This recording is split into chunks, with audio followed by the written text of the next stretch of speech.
രാഷ്ട്രീയ അഭിപ്രായങ്ങൾ സഭാരേഖയിൽ നിന്ന് നീക്കം ചെയ്യണോ എന്നതാണ് അടുത്തതായി സൂപ്പർ പ്രൈം ടൈം ചർച്ച ചെയ്യുന്നത്. അനിൽ, രാഷ്ട്രീയ അഭിപ്രായങ്ങളെല്ലാം സഭാരേഖയിൽ നിന്നും നീക്കം ചെയ്യുക എന്ന കീഴ്വഴക്കം ഇതുവരെ സ്വീകരിച്ചതായി കാണുന്നില്ല.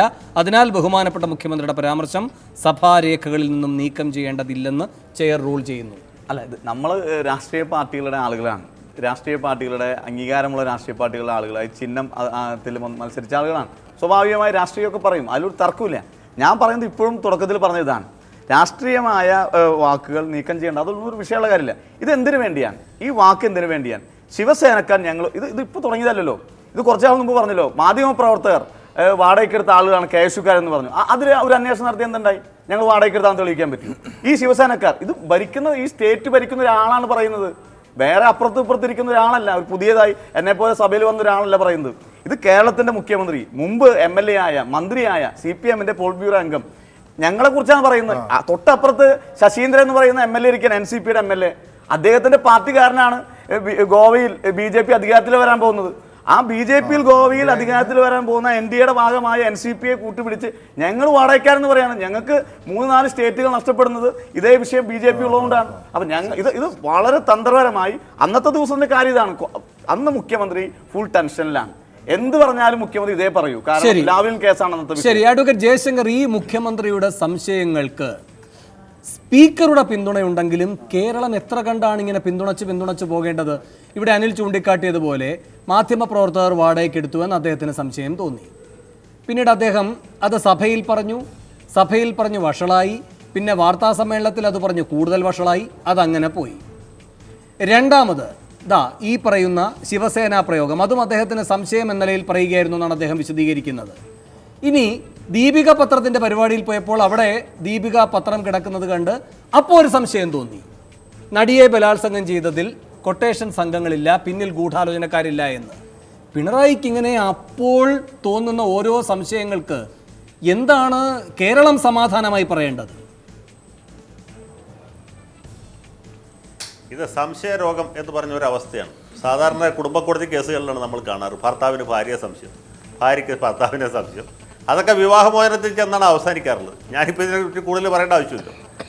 രാഷ്ട്രീയമായ പരാമർശങ്ങൾ സഭാ നടപടി നീക്കം ചെയ്യേണ്ട ആവശ്യമില്ല, അതവിടെ തന്നെ കിടക്കണം. കാരണം വെച്ചാൽ വരും തലമുറകൾക്ക് തോന്നണം എന്താണ് ഈ കേരളത്തിലെ മുഖ്യമന്ത്രി ഇങ്ങനെ സംശയരോഗമുള്ള ആളായിരുന്നു എന്ന് മനസ്സിലാക്കണമല്ലോ. ആളുകൾ തിരിച്ചറിയേണ്ട കാര്യങ്ങളല്ലേ. അല്ലെങ്കിൽ ഒരു മുഖ്യമന്ത്രി ഇങ്ങനെ പറയാമോ? ശിവസേനക്കാരെ കോൺഗ്രസ്സുകാരെ പറ്റി നമുക്ക് പല പരാതികളുമുണ്ട്, ഇല്ലേ? അവർ പൊതുവെ പല കുഴപ്പങ്ങളുള്ള ആളുകളാണ്, നമുക്ക് എല്ലാവർക്കും അറിയാം. പക്ഷേ ശിവസേനക്കാരെ വാടകയ്ക്കെടുക്കാൻ പാകത്തിന് കോൺഗ്രസ്സുകാരെ അതപ്പതിച്ചു എന്ന് പറഞ്ഞാൽ ആരെങ്കിലും വിശ്വസിക്കും? അപ്പോൾ അങ്ങനെ ഒരു മുഖ്യമന്ത്രി പറയുമ്പോൾ മുഖ്യമന്ത്രിയെക്കുറിച്ച് പൊതുജനങ്ങൾക്ക് എന്തായിരിക്കും തോന്നുക? അത് മാത്രം ആലോചിച്ചാൽ മതി. അത് സഭാ നടപടികളുമായിട്ട് ബന്ധപ്പെട്ട കാര്യമല്ല. ശ്രീരാമകൃഷ്ണൻ്റെ റൂളിംഗ് ശരിയാണ്, കാരണം അത് സഭാ നടപടിയിൽ കിടക്കണം. കാരണം എന്താ വെച്ചാൽ സഭാ നടപടിയിൽ ഉണ്ടെങ്കിൽ വരും തലമുറകൾക്ക്, ഇപ്പോൾ ആളുകൾക്ക് മാത്രമല്ലോ, എന്തായിരുന്നു ഇവിടെ നടന്നത് എന്ന് മനസ്സിലാവുള്ളൂ. ശ്രീ രാജു അബ്രഹാം, മുഖ്യമന്ത്രിക്ക് ഇങ്ങനെ വരും നാളുകളിലും സംശയങ്ങൾ കൂടിക്കൂടി വരും, അതിനൊക്കെ ഈ സ്പീക്കറുടെ പിന്തുണയും ഉണ്ടാകും? ഒരിക്കലുമില്ല. മുഖ്യമന്ത്രി വളരെ ക്ലാരിറ്റിയോടുകൂടി തന്നെയാണ് ഓരോ കാര്യങ്ങൾ പറയുന്നത്. അതിനപ്പുറത്തേക്ക് വേണമെന്നുണ്ടെങ്കിൽ എത്ര അന്വേഷണ ഏജൻസികളുണ്ട് ഇവിടെ. ഇവിടുത്തെ സിനിമാ നടിയുടെ കേസ് തന്നെയാണെന്നുണ്ടെങ്കിൽ വേറെ ഏജൻസിക്ക് പോയിക്കൂടെ? എന്തുകൊണ്ടാരും പോകുന്നില്ല? അൻവർ സാദത്തിനെ പോലെ അവിടെയുള്ള ലോക്കൽ MLA-മാർ അഭിപ്രായം പറഞ്ഞിട്ടില്ലല്ലോ. അപ്പം ഇവിടുത്തെ പ്രശ്നം എന്താണ്? നമ്മൾ ഒരു സംഭവം ക്രിയേറ്റ് ചെയ്യുകയാണ്. മുഖ്യമന്ത്രിയുടെ പ്രസ്താവന അദ്ദേഹത്തിനുണ്ടായ രാഷ്ട്രീയമായ ഒരു അഭിപ്രായം സംശയരൂപേണ പ്രകടിപ്പിക്കുക മാത്രമാണ് ഉണ്ടായത്. എങ്ങനെ സംശയിക്കാതിരിക്കും? കാരണം പ്രശ്നം വളരെ മുഖ്യമന്ത്രി അത്രയും സംശയിക്കുന്നു. അദ്ദേഹം ആഭ്യന്തരമന്ത്രി കൂടിയാണ്. ഒരു നിമിഷം, പ്രതിപക്ഷം ശിവസേനക്കാരെ വാടകയ്ക്കെടുത്തെങ്കിൽ ആ വാടകയ്ക്കെടുത്തവർക്ക് എതിരെ കൂടുതൽ ശക്തമായല്ലേ ലാത്തി പ്രയോഗം വേണ്ടത്? ഒരു നിമിഷം, ഈ പറയുന്ന പ്രതിപക്ഷം ശിവസേനയും ഒപ്പം പോലീസിനെയും വാടകയ്ക്കെടുത്തുവെങ്കിൽ അത്തരമൊരു വാടക പ്രതിപക്ഷ ഭരണത്തിന്റെ കീഴിൽ ഒരു മുഖ്യമന്ത്രി ഇരിക്കുന്നത് അതിനേക്കാൾ അപമാനകരമാണ്. ആ സംശയമാണ് അദ്ദേഹത്തിന് സ്വയം തോന്നുന്നത്. അദ്ദേഹം എത്ര മാന്യമായി, എത്ര ലളിതമായിട്ടല്ലേ അദ്ദേഹം പ്രതിപക്ഷത്തിനോട് ആ വിഷയത്തിൽ മറുപടി പറഞ്ഞത്. സ്വാഭാവികമായിട്ടും ഒരിക്കലും ഇത്തരം ഒരു സന്ദർഭം കണ്ടില്ല. കാരണം ക്രിയേറ്റ് ചെയ്ത ഒരു നാടകം പോലെയാണ് പൊടുന്നനവേ പ്രതിപക്ഷം വെല്ലിലേക്ക് വന്നത്. അനിൽ അക്കരെ പോലെയുള്ള ആളുകൾ പ്രതികരിക്കുന്നത് ഞാൻ അത്ഭുതപ്പെടുകയാണ്. പ്രത്യേകിച്ചും സ്പീക്കറുടെ കാര്യം മുമ്പേ പറഞ്ഞു, 3 തവണ സ്പീക്കർ പോയിട്ട് നിരാഹാരം ഇരിക്കുന്ന ആളുകളെ കണ്ടു.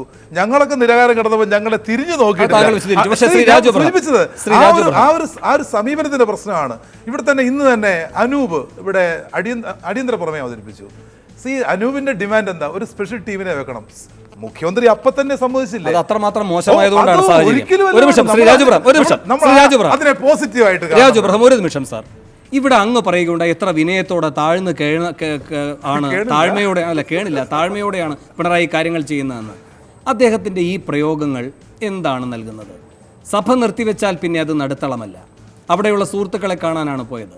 ഞാൻ പ്രസംഗിച്ച് നിൽക്കുമ്പോൾ എന്തൊക്കെ ആക്രോശമാണ് ഒരാൾ നടത്തിയത്, ആളുടെ പേര് പറയുന്നില്ല. എന്താണ് അയാൾ കാണിച്ചതെന്ന് ചോദിക്കാൻ തന്നെയാണ് പോയത്.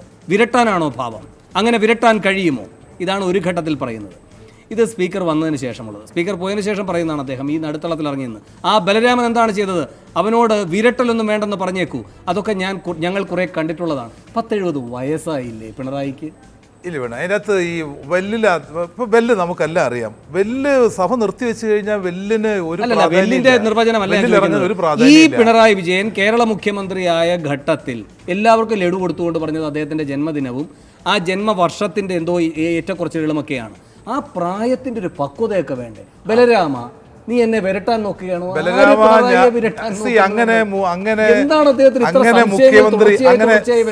അങ്ങനെ മുഖ്യമന്ത്രി പറഞ്ഞു എന്ന് പിന്നീട് അവിടെ പ്രചരിപ്പിക്കപ്പെട്ട വാചകം. കാരണം ഞാൻ മുഖ്യമന്ത്രിയുടെ തൊട്ട് പറയും ഞാനുണ്ട്, തൊട്ട് മുന്നിൽ പി ടി തോമസ് മാത്രമേ ഉള്ളൂ. ഞാൻ വന്നതിന് ശേഷമാണ് തിരുവനന്തപുരം വി ഡി സതീശൻ അവിടെ വരുന്നത്. അനിലക്കര വളരെ പുറകിലായിരുന്നു. കാരണം ഞങ്ങളെ ശ്രീ സണിക്കുട്ടി അബ്രഹാം, ശ്രീ രാജു അബ്രഹാം പറയുന്നത് ഒരു മുഖം പിണറായിയുടെ, മറ്റൊരു മുഖം കഴിഞ്ഞ നിയമസഭാ സമ്മേളനത്തിൽ നമ്മൾ കണ്ടതല്ലേ. ഇതാ ഈ അനിലക്കര അടക്കമുള്ള പ്രതിപക്ഷ നിരയെ നോക്കി ഇതുപോലെ തന്നെ പിണറായി ആക്രോശിച്ചതാണ്. വേറെ പണിയൊന്നുമില്ലേടേ, വേറെ പണിയൊന്നുമില്ലേടോ അല്ലേ? വിരട്ടാനൊന്നും നോക്കണ്ടോ? വേറെ പണിയില്ലേടോ? വേറെ പണി നോക്കണോ? വേറെ പണി നോക്കണോ? ഇതാണോ പിണറായി? ഇതാണോ മുഖ്യമന്ത്രി? അതിലേക്ക് വരുന്നതിന് മുമ്പ് രാജു എത്രയോ വിനയാന്യുതനായിട്ടാണ് പറയുന്നത്. അവിടെ വാസുര എന്താണെന്ന് സംഭവിച്ചു 9-ാം തീയതി ഗവൺമെന്റിന് മറുപടിയില്ല. ശിവസേനക്കാര് അവിടെ വന്ന കുട്ടികളെ അടിച്ചോടിച്ച് സംബന്ധിച്ച് മുഴുവൻ സാഷ്ടാംഗം കുറ്റമേറ്റ് പറയുകയാണ് ചെയ്യുന്നത്. ഒരു മറുപടി പോലും പറയാനില്ലാതെ പ്രതിപക്ഷം വെറുതെ ഇരിക്കുമെന്നാണ് വിചാരിച്ചിരിക്കുന്നത്. പ്രതിപക്ഷം അതും കേട്ടിട്ട് സന്തോഷമായിട്ട് വെൽ ഡൺ പിണറായി എന്ന് പറഞ്ഞിട്ട് അനിലക്കരയൊക്കെ എവിടെ ഇരിക്കുമോ? അവർ ഈ രാഷ്ട്രീയമായിട്ട് ഉപയോഗിക്കല്ലേ? അതിനല്ലേ അവരോട് ഒരു സ്ഥലത്തല്ല, വാളയാർ വീഴ്ച സംഭവിച്ചു, പിന്നെ പാമ്പാടിയിൽ വീഴ്ച സംഭവിച്ചു, ഈ പിറവത്ത് വീഴ്ച സംഭവിച്ചു, എറണാകുളത്ത് അല്ല. ഈ വീഴ്ചയ്ക്ക് വേണ്ടി ജനിച്ച ഒരാളാണോ കേരളത്തിൽ? വീഴ്ച സംഭവിക്കുന്ന സന്ദർഭത്തിൽ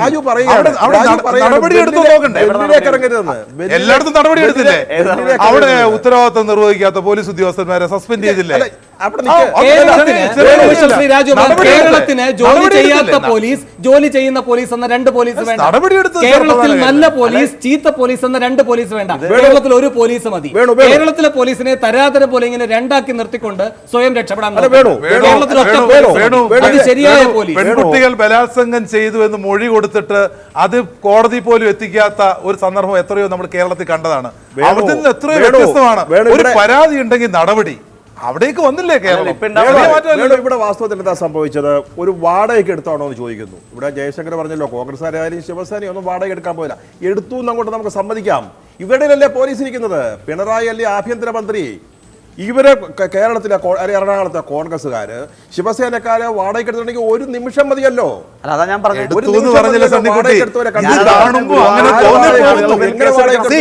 എന്നൊന്നും പറഞ്ഞില്ല. ഇത് കാണുമ്പോൾ അങ്ങനെ തോന്നിപ്പോകും വാടകയ്ക്ക് എടുത്ത. ഞാൻ സ്പീക്കറെ വിമർശിക്കാൻ ആഗ്രഹിക്കുന്നില്ല, കാരണം എനിക്ക് അത്യാവശ്യം ഈ അവകാശ ലംഘനത്തിലൊക്കെ പേടിയുള്ള ഒരാളാണ്. പക്ഷെ ഞാൻ ചോദിക്കുന്ന ഒരൊറ്റ പ്രധാനപ്പെട്ട കാര്യമുള്ളത്, എങ്ങനെ സ്പീക്കറൊക്കെ പറയാൻ സാധിക്കുന്നു? സ്പീക്കർ പറയുകയാണ് സംശയ രൂപേണ ചോദിക്കാമെന്ന്. അങ്ങനെ ഒരു മുഖ്യമന്ത്രിക്ക്, ഒരു MLAക്ക്, അനിലക്കരയ്ക്ക് സാധിക്കുമോ സംശയ രൂപേണ ഒരു പാർട്ടിയെ, ഒരു രാഷ്ട്രീയ പാർട്ടിയെ അവഹേളിക്കാൻ? അല്ലെങ്കിൽ അവഹേളിക്കുന്നതും നമുക്ക് രേഖയിൽ നീക്കാവുന്നതാണ്. ഇംപ്രോപ്രൈറ്റി മതി, ഉണ്ടെങ്കിൽ മാറ്റാവുന്നതാണ്. ജയശങ്കർ, പിണറായി വിജയൻ എന്തിനാണ് നടുത്തളത്തിലേക്ക് ഇറങ്ങുന്നത്? സുഹൃത്തുക്കളെ കാണാനായിരുന്നു എന്നാണ് അദ്ദേഹം പറയുന്നത്. ഒരു കാര്യം സംഭവിച്ചാൽ അത് നല്ല യുക്തിഭദ്രതയോടെ വിശദീകരിക്കാനെങ്കിലും കഴിയണ്ടേ? സുഹൃത്തുക്കളെ കാണാനായിട്ടാണോ സാധാരണ അദ്ദേഹം നടുത്തളത്തിലേക്ക് ഇറങ്ങുന്നത്? അദ്ദേഹം ആക്രോശിച്ചു. അദ്ദേഹത്തിന് ബൽറാം അടക്കമുള്ളവർ കൈചൂണ്ടി സംസാരിച്ചപ്പോൾ ബുദ്ധിമുട്ടുണ്ടായി. ഇത് CPM സംസ്ഥാന സമിതിയല്ല. ഒരാളും കൈചൂണ്ടി സംസാരിക്കരുത് എന്ന് തീട്ടൂരമിറക്കാനായി. പിണറായി വിജയൻ മുഖ്യമന്ത്രിയായി പരിണമിക്കാൻ ഇനി എത്ര കാത്തിരിക്കണം നാം? അല്ല, ഒരു കാര്യമുണ്ട്, ഈ കൈ ചൂണ്ടി സംസാരിച്ചാലാണ് അദ്ദേഹം പ്രകോപിതനായത്. കേരള നിയമസഭയിൽ സണ്ണിക്കുട്ടിക്ക് ഓർമ്മയുണ്ടാവും, ഗവർണർ വാഞ്ചുവിനെ CPM MLA ഘെരാവോ ചെയ്തിട്ടുണ്ട് നിയമസഭയ്ക്കകത്ത്. സി അച്യുതാനന്ദൻ മുഖ്യമന്ത്രി ആയിരിക്കുമ്പോൾ ചെരിപ്പേർ നടത്തിയിട്ടുണ്ട്. മൊയ്തീൻകുട്ടി ഹാജിയെ നോക്കി മുണ്ടുപൊക്കി കാണിച്ചിട്ടുണ്ട്. ഇതൊക്കെ ചെയ്തവരാണ്. കൈ കൂട്ടി സംസാരിക്കുമ്പോൾ പ്രകോപിതരാവുകയാണ്. ഉമ്മൻചാണ്ടി എന്തൊക്കെ ചെയ്തു?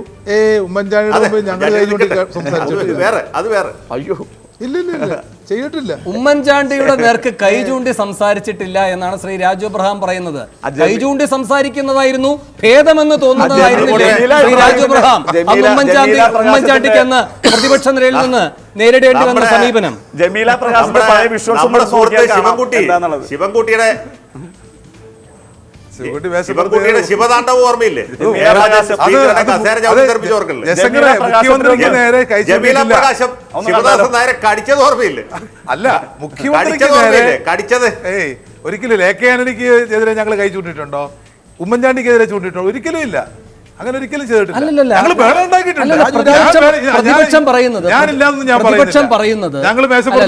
പ്രതിപക്ഷം പറയുന്നത് ട്രഷറി ബെഞ്ച് ഒന്നടങ്കം ഹാലളകി വന്നപ്പോൾ അവരെ വിരൽ ചൂണ്ടിയാണ് സംസാരിച്ചതെന്നാണ്. ഇനി അങ്ങ് ഇവിടെ പറയുകയുണ്ടായി ഉമ്മൻചാണ്ടിയെ വിരൽ ചൂണ്ടി സംസാരിച്ചിട്ടില്ല, AK ആന്റണിയെ വിരൽ ചൂണ്ടി സംസാരിച്ചിട്ടില്ല. പിണറായി വിജയൻ പറയുകയാണ് വേറെ പണി നോക്കണോ എന്ന്. അങ്ങനെ ഉമ്മൻചാണ്ടി പറഞ്ഞിട്ടുണ്ടോ? അങ്ങനെ AK ആന്റണി പറഞ്ഞിട്ടുണ്ടോ? അങ്ങനെ ഏതെങ്കിലും ഒരു കേരള മുഖ്യമന്ത്രി പറഞ്ഞിട്ടുണ്ടോ? ഉമ്മൻചാണ്ടിയും അങ്ങനെ സമാനമായിട്ട് പറഞ്ഞിട്ടുണ്ടോ? ആരും പറഞ്ഞിട്ടില്ല.